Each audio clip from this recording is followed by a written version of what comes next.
wash them thoroughly to prevent dirt and germs. So the next thing to do now is to start to dice, cut the aloe vera.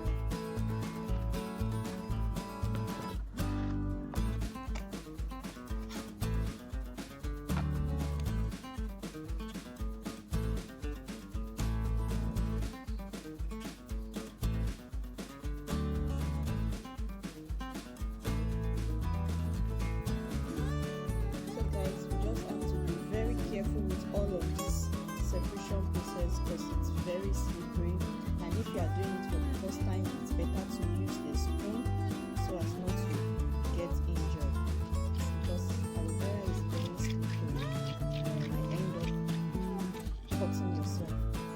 So if you are doing it for the first time, try and use a spoon. It's quite easy to use a spoon.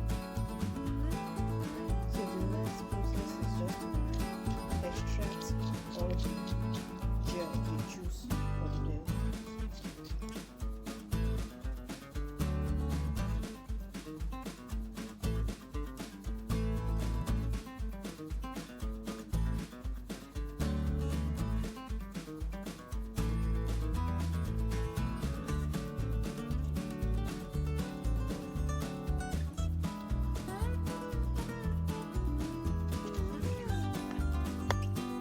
So guys, I'm done, and this is what I got from 2 giant-sized aloe vera.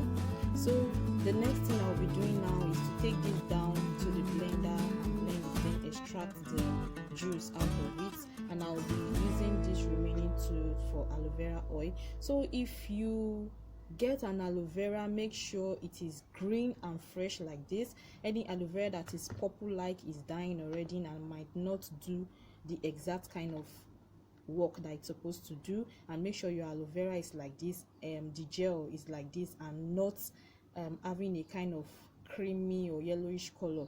That type might be toxic. So let me take this down to the kitchen to blend, and I'll show you guys what it looks like.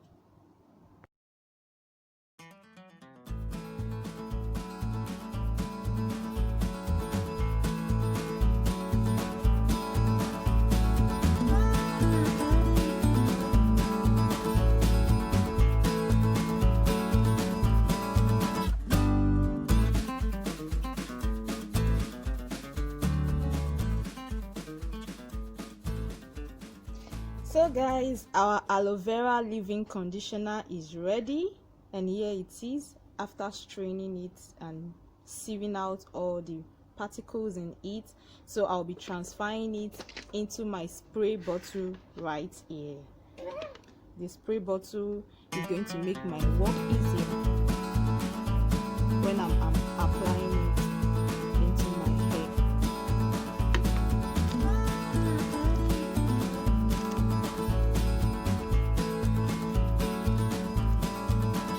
I'm going to apply it directly on my hair using the spray bottle. Wash my hair. I washed my hair this morning, and after it is dried already, I washed my hair with the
my leave-in conditioner and the oil, and as you can see, my hair is super soft now. It's so soft. So thank you guys for watching, and see you in my next video. So I'm just going to put my hair in a protective style right now. I'm going to weave it and keep it protected until my next wash day. Thank you guys. I so appreciate you for tuning in. Thank you for watching, and see you in my next video.